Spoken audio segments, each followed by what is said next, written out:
as the haters have kind of chilled out for the winter and are hopefully in hibernation, the Notre Dame Fighting Irish and its playmakers are preparing for the next season.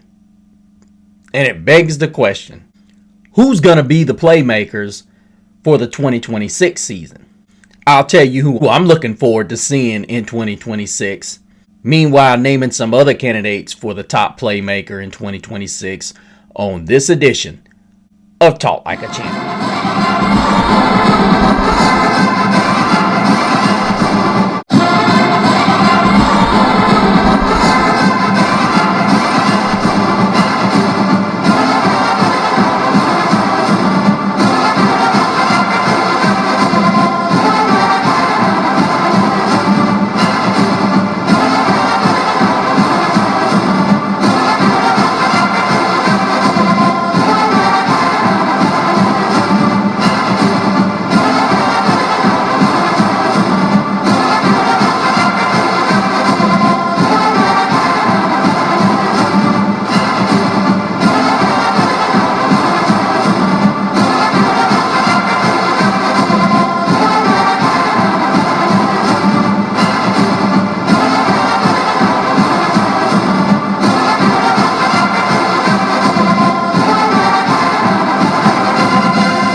Welcome back, Irish Nation.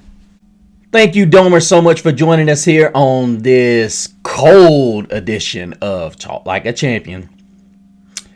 Of course, you guys are joined by me once again, Mr. CeeLo. And before we get started here today, guys, I want to give a huge Domer shout out to my dad's birthday. I want to thank you so much for all the things that you've done to bring me to this point. I appreciate you, and I appreciate looking at the strength that you've had going through these past couple of years without Mom. We wouldn't be able to hold up if you wouldn't be able to hold up. Thank you so much, Dad. We love you. Happy birthday. Now, as unfortunate as it is, I have some bad news that happened a little bit ago, but I want to make sure I bring this up.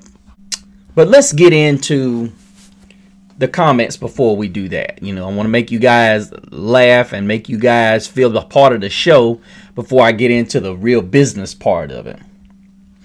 352 UCanes 9 said, ain't sniffed a natty in 50 years. And then Robert comes in and says, played in one just last year. Maybe you should sniff the smelling salts to help wake you up out of that coma you're in.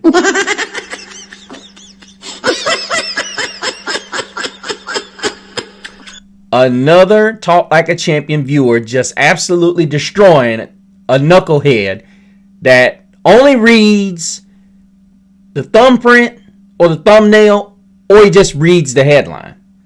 See, when you got guys like, our viewers over here, we're intelligent. We actually listen to the entire context. Then you get somebody like Fails C3X. Playing for one is different from actually winning one. He's right. Irish haven't won a natty since Holtz in the 80s. And this is where I love Robert's response, y'all. This is how you can tell.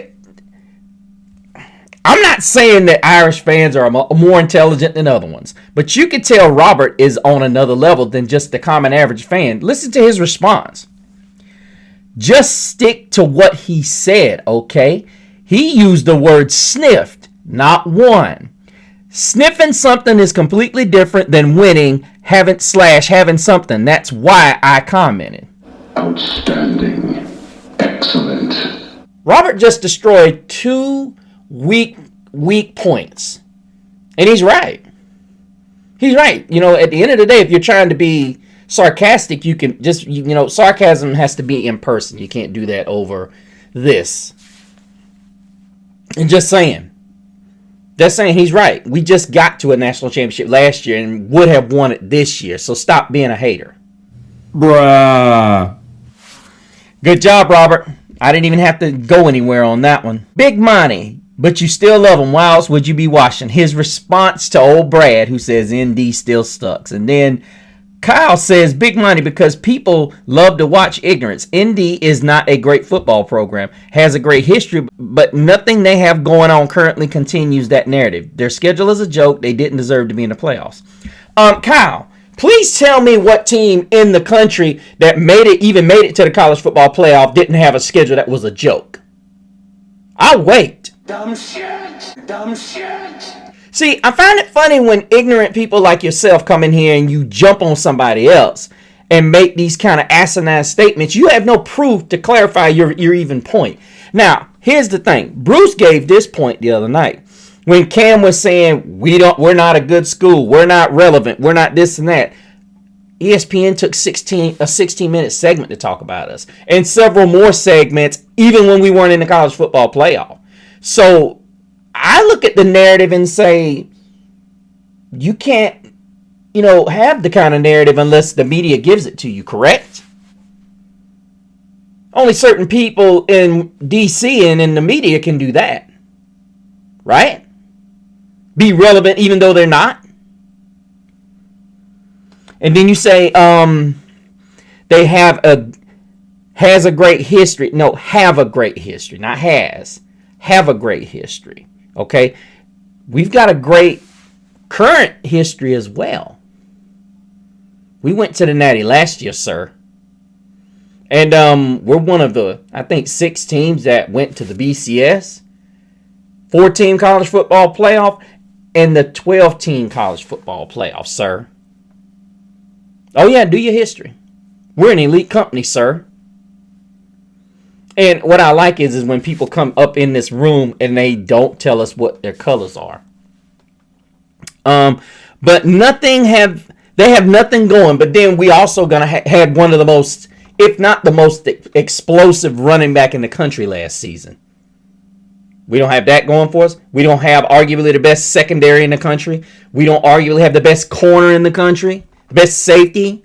I could keep going. They ranked the quarterbacks today, you guys. CJ Carr's not even in that group. I know. But to your point, Kyle, make sure when you come in here, don't call my show ignorance, please. Not unless you can come in here with something more tangibly relevant and proof based than that. Because nothing you said in here is proof or fact. Except maybe the part about deserve. Nobody deserves to be in the playoffs, sir. You earn it. And we never thought we deserved. We believe we should have gotten in. Big difference. Clint Eastwood said it best in the movie Unforgiven. Deserves got nothing to do with it. Remember that.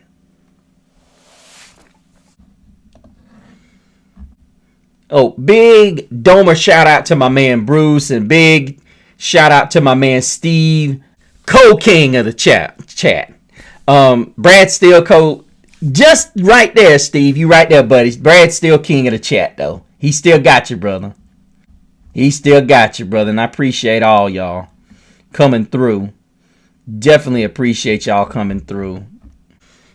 Okay, Brad says, but I think y'all would have beat the brakes off of Miami. Oh, I know we would have. And then he says, I think it would have been Indiana by 7 versus ND. No, bro. No, dog. But good comment, though. I'll take that. Let's say, I see my second favorite team, SMU, is on your schedule this year. Time to pony up. Run Pony Express. You daggone right. Kevin Jennings is going to be it. Let's say, if y'all keep that offensive line healthy, y'all going to be butt kickers. Oh, yeah, absolutely. No, you're not my father. No, right now, I'm yours. Remember that. 23-10, I am. I'm daddy. Stop the cap.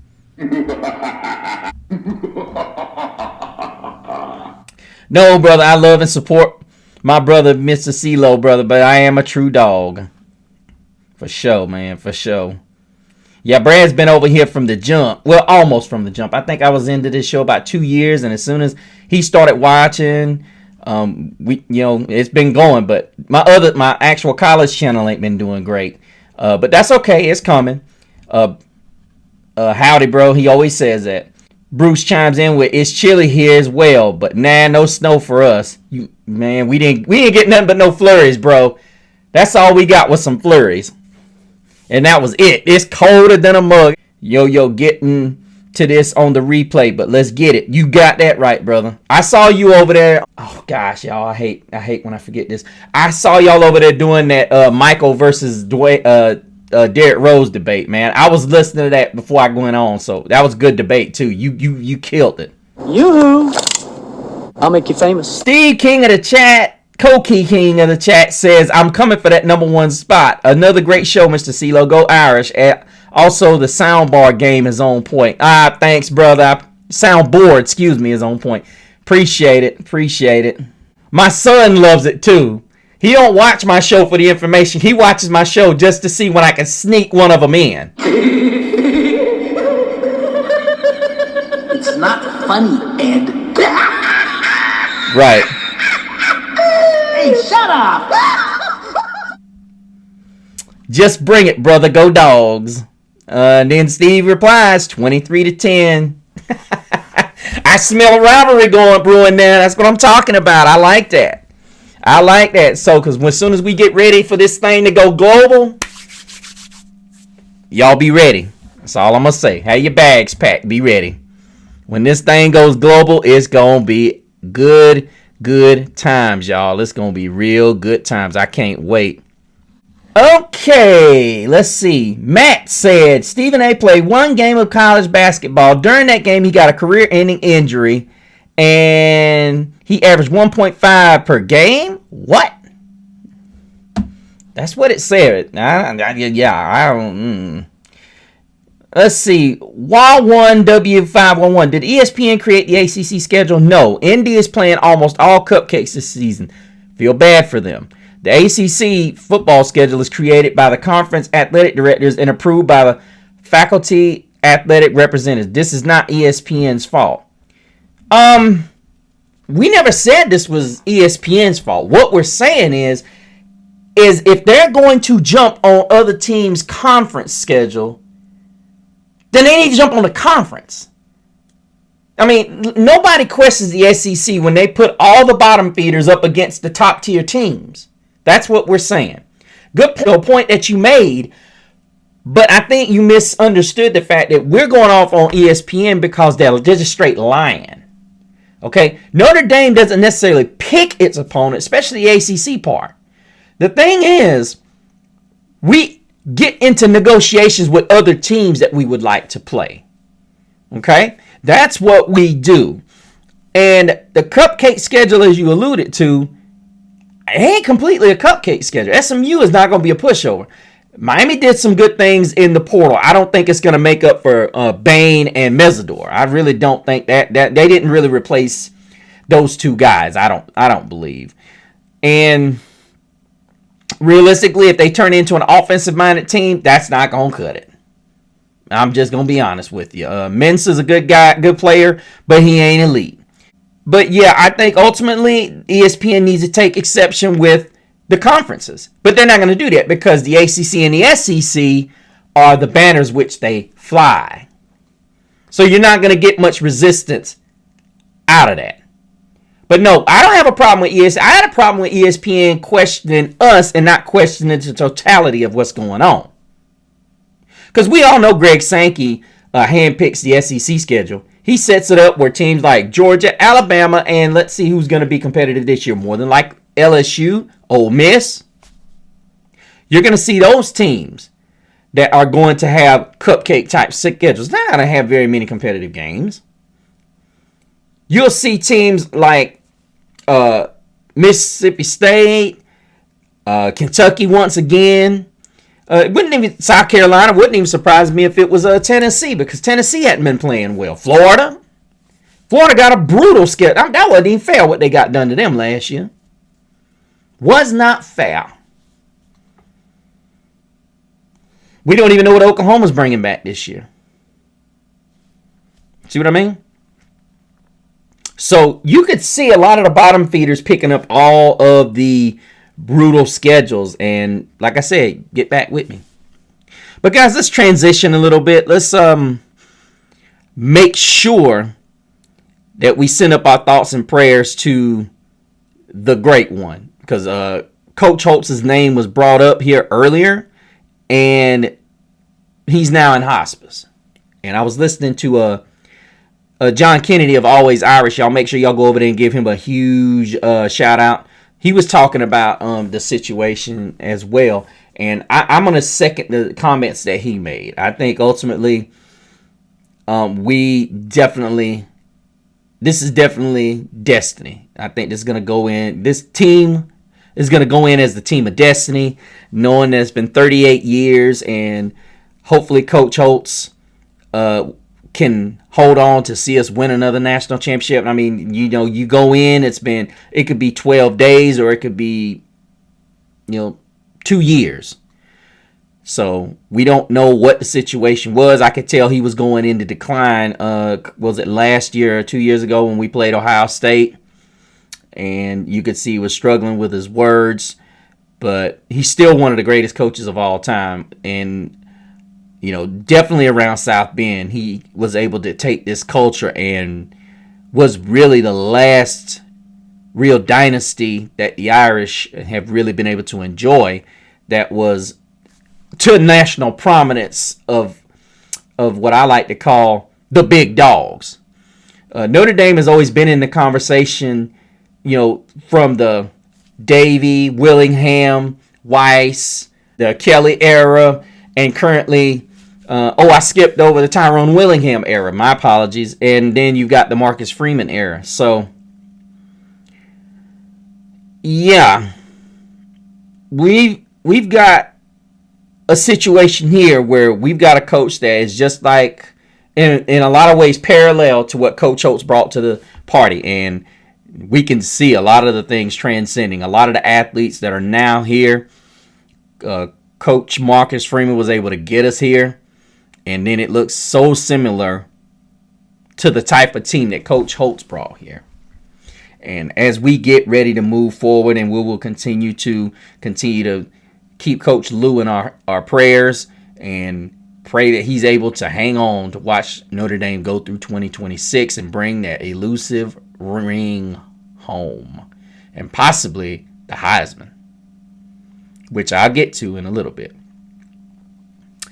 But some other business we got to is we've lost another assistant coach, you guys. I mean, I hate seeing this, but unfortunately, I hope this is not what I said the other night when I said it on the show. I was thinking, maybe these guys are bailing out of here because they realize this is it. I don't know. I'm kind of on the fence about that. I get you want to get that next job. But let's keep it in perspective. Even if Marcus Freeman was to take another position, how many of these guys would not want, for the most part, to be able to have a shot at a head coaching spot? To me, I get it. I totally understand the fact that it is so difficult and aggravating to go recruit. I get that. But Al Washington was a guy that was the DL coach and got moved to the linebackers, and I'm not sure if that had any kind of bearing on his leaving to go to Miami and coach at Miami. But in my opinion, this is the best job in the land. I don't care what the NFL has going on. It sounds like John's rubbing off on me a little bit now. And I agree. I feel the same way he does. I mean, at the end of the day, you're not telling me that Marcus Freeman's not paying these guys good money. And I get the experience is great. But the NFL is such a cutthroat league. And I mean, your success can be predicated just on how much your employer allows you to do. Much like I'm dealing with right now on my other channel with a certain wide receiver.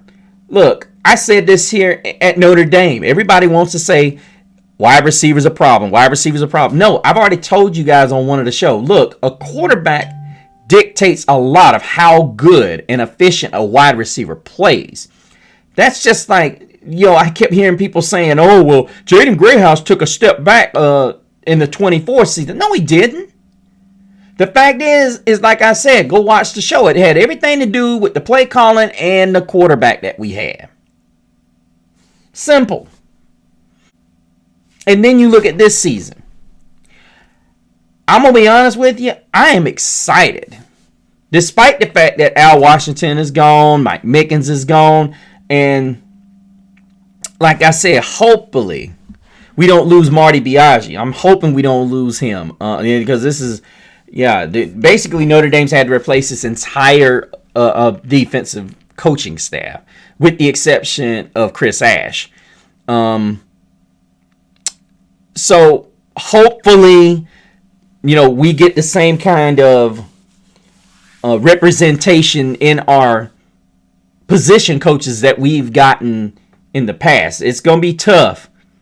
The NFL's calling them for a reason. So it's not going to be just snap your fingers and there they are. It's not going to be that simple. So realistically, you think about where they need to go. And I've heard some names being thrown out there. I'm not going to make any serious judgments. I'm going to let Marcus Freeman do what he does.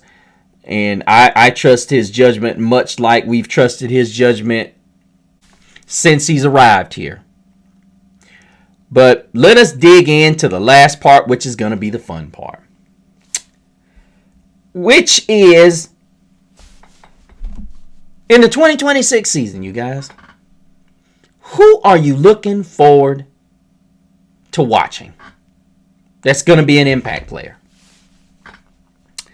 I can go ahead and tell you, I had to pick four players, 2 on the offense, 2 on the defense, and actually I had to throw in a half there. I had to throw in a half there because, believe it or not, special teams is important too. You know what I mean?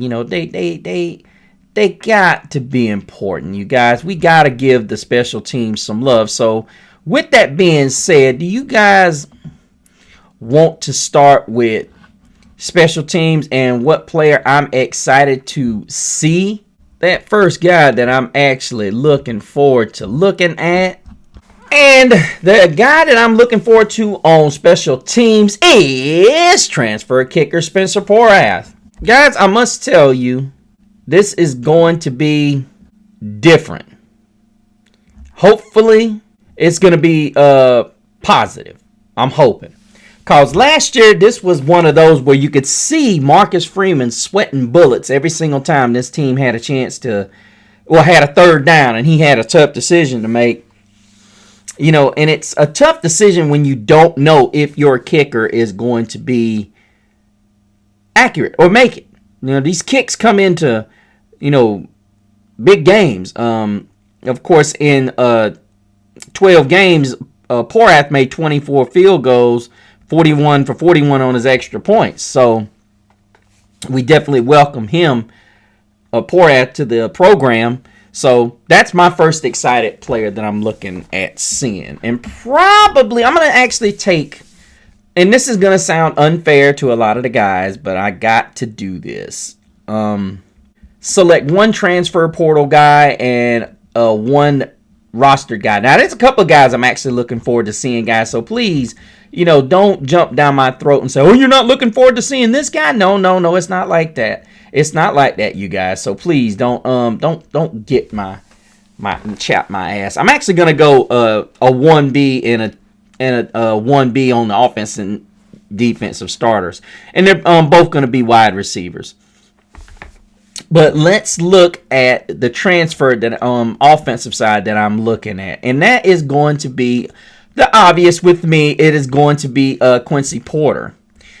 The reason being is, and a lot of people say, well, what about Mylan Graham? They're saying he's the most skilled, athletically gifted guy that they're going to... Well, look, I get it. I understand. But he's going to have to possibly split time, and unless he plays the boundary guy, outside receiver. And that's possible. They say he plays big. But needless to say, I'm looking at the fact that when I watched CJ Carr last year be fearless with Malachi Fields, who's not nearly as fast, he's got some speed as he showed at that Senior Bowl. I think, his Porter speed is going to be a lot different I think his speed is going to be way different. As the old cliche is, Ohio State speed hits differently. And I think there's no doubt about the fact that Quincy Porter is going to be able to get in and out of breaks fast. And then you coupled with that with the idea that you got Mylan Graham as well as Jaden Grayhouse, who people don't realize he's as fast as he is. And he's 6'1", 215. He's not just some dude you're going to bring down, because most of your corners go anywhere between 5'9", 5'10", and weigh 180 to 200 pounds. And Jaden Grayhouse is built like a freaking running back. And he's had a nasty stiff arm even before the knee issue. And this guy's had a whole winter and technically a whole year to get better. Good luck with that.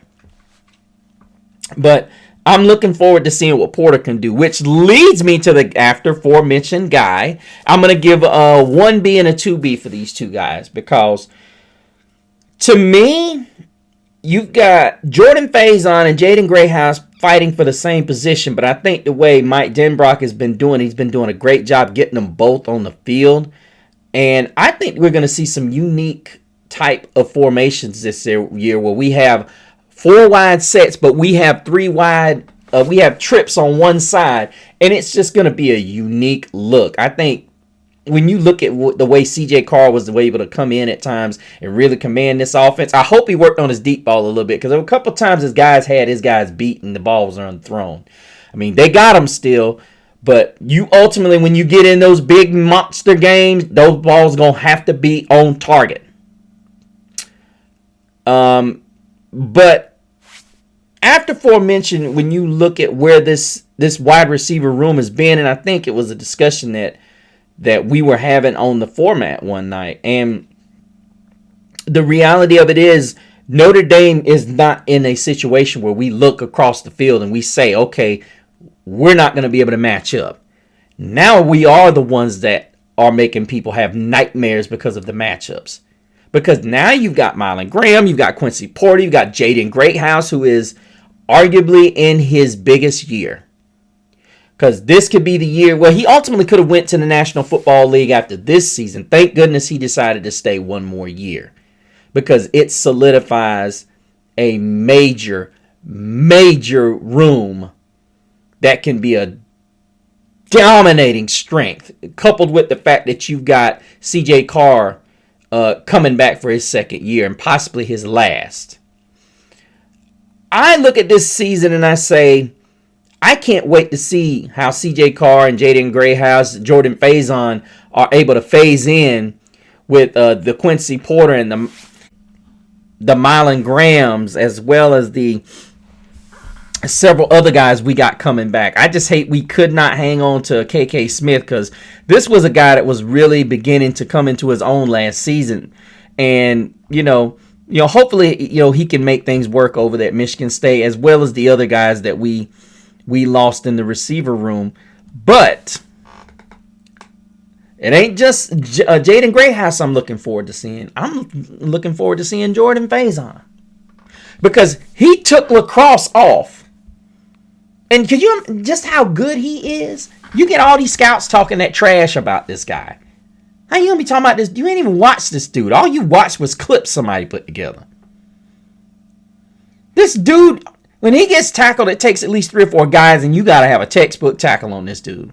You ain't just bringing him down with one dude. I mean, who are we kidding? I don't understand why these analysts just act as though they don't. I don't know. I mean, I'm not even going to get into that, because it gets frustrating, because you're sitting here trying to talk to a bunch of stone cold dumb shit. What he said. And realistically, when you really start breaking down what this guy was able to do with Will Pauling as well as Malachi Fields, and then the other guys that are sprinkled in there along with Eli Reardon, you've got a very dangerous football team and really a dominating presence when you look at where these two guys go. Whereas they're both elusive, and Jaden Grayhouse is just strong. I mean, he and now you're thinking about Jordan Faison has taken an entire sport and putting it on the back burner so he can provide more attention to this one sport, all I can say is straight up, you guys don't know what you're about. You do not know what these guys are about. And I remember hearing somebody say something about the Revenge Tour. I'm trying to remember what it was. I don't remember what show I was listening to, and somebody said something about the Revenge Tour, about them not getting in, about Notre Dame not getting in. And I remember hearing him say something to the effect of, look at what they've got. I think it was Greg McElroy. He said they've got all of the speed positions absolutely licked. And he says everybody's talking about CJ Carr coming back. They're talking about the receivers that they got in the portal, but they're rarely talking about what they got coming in on defense, which gets me to my last point, which is whom I'm the most excited looking for on the defensive side. You know, guys, a lot of y'all gonna sit there and you're gonna say you're boring, you're this and that. And I actually have an A and a B on this one too. And realistically, the two guys I'm looking for on this defense out of the transfer portal are going to be Francis Brew and Keon Keeley. Now, Keeley's work at Alabama was light. And if I remember right, he played in the two previous games before the finale, not the SEC title game. And they said there was some real serious things coming into fruition for this kid. But for whatever reason, they didn't play him. And guys, let me tell you something. This is something that I was absolutely excited about. When I saw, and I'm sure many of you guys have thought about this very same thing, when I saw Charlie Partridge get hired as the defensive line coach, not only when Francis Brew came here, but then when Keon Keeley came here, oh my goodness. I was like, well, that's different. So now you got a guy who's been able to get the most out of so many good, elite, arguably, defensive linemen. And now you got a guy whom he recruited in Francis Brew coming over. And he gets to polish him up a little bit. Not to mention, you get arguably one of the most underutilized guys. And this is where the transfer portal, like I was listening to somebody talk about that, and we'll get into the specifics of that. You know, there's a lot of people don't like the transfer portal. I could care less what they do because realistically, it's not hurting us. And realistically, most of the teams that are complaining and bitching about it are the ones that are losing. And you know what they always say? The losers are the ones that are always complaining. But I can't wait to see him get his hands on Tion Gray, Francis Brew, and Keon Keeley. Guys, I can't remember the last time we had a guy coming off the edge that was 6'5", 282.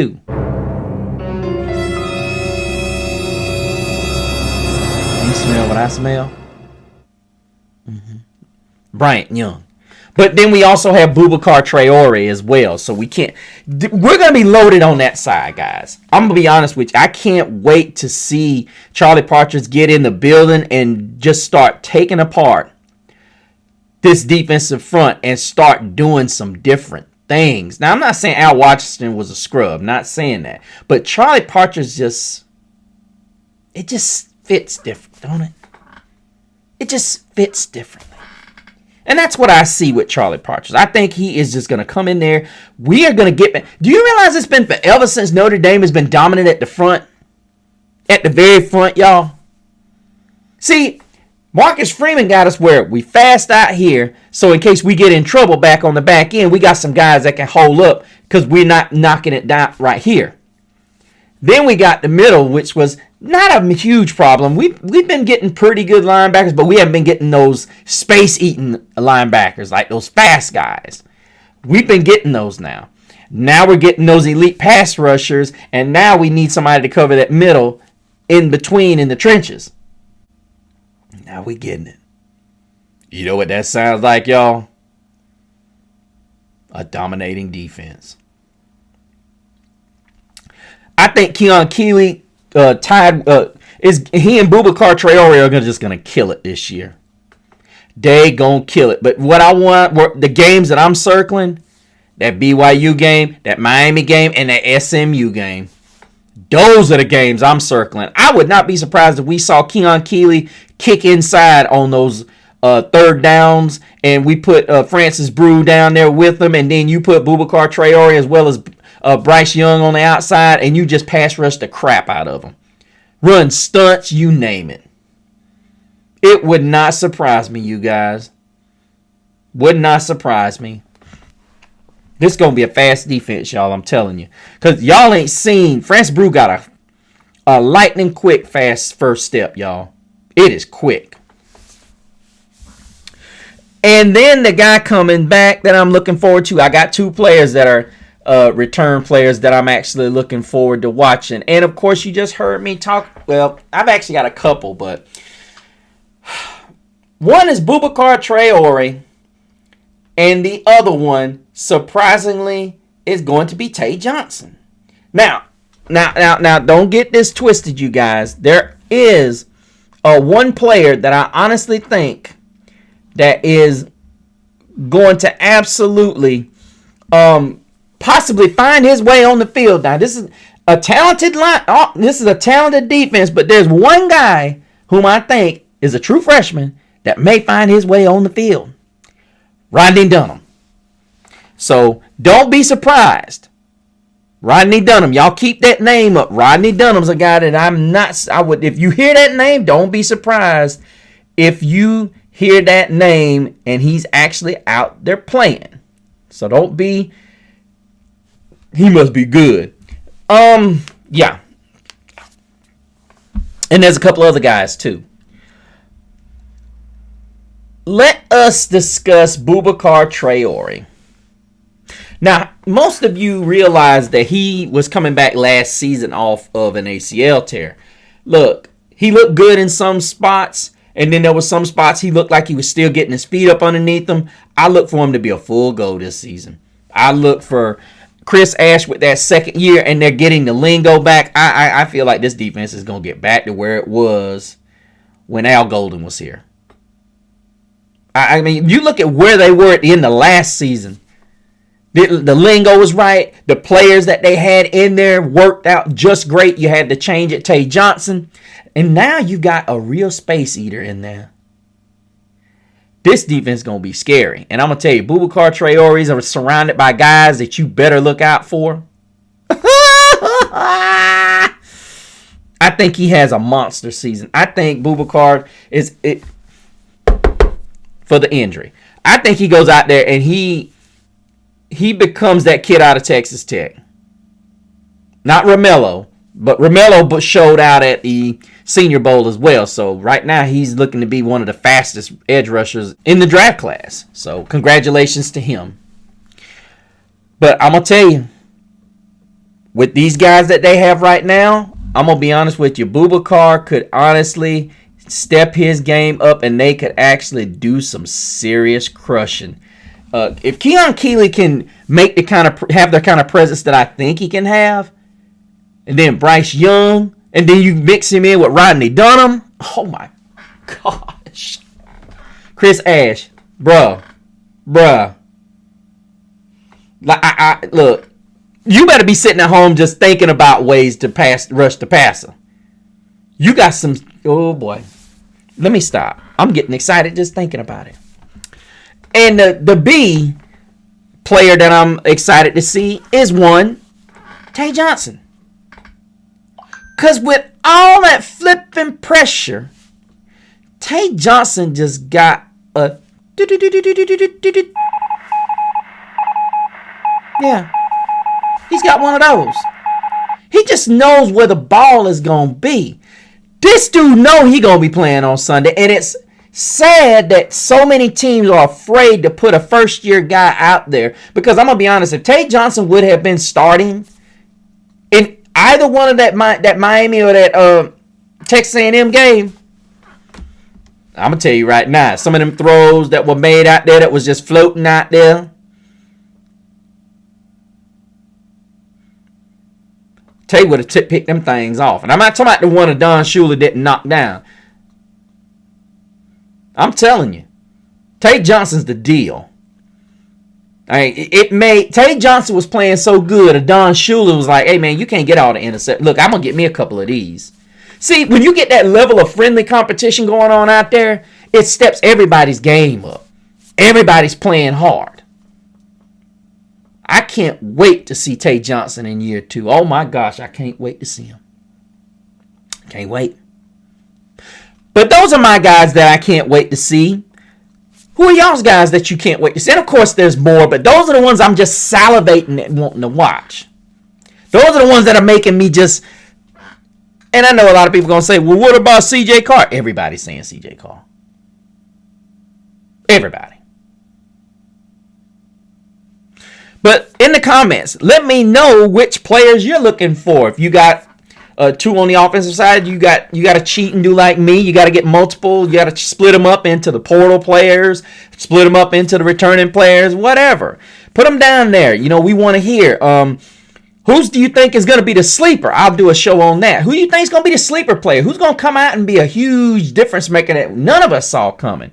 Do you think any of the freshmen like Rodney Dunham are going to get on the field? Do you think there is going to be a major hit with our transfer guys?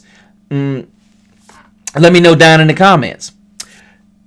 Be sure that if you are a first-time viewer, you put your name and where you're from down in the comments. Make sure if you are a subscriber, first-time subscriber, you make sure you put your name down there so I can give you a huge Domer shout-out. And if you are subscribed, make sure you hit that bell notification so you can get all the shows and reels when they drop. Don't forget to give me a thumbs up if you like the show.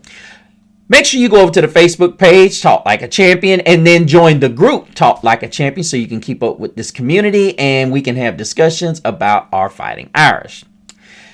Finally, make sure you go over to Instagram at Mr. CeeLo so you can keep up with me and all my shenanigans and events that I will be up in during the off season. But until we meet again, may the road rise up to meet you. May the wind be always at your back. May the sun rise warm upon your face. May the rains fall soft upon your fields. And until we meet again, may God hold you in the palm of his hand.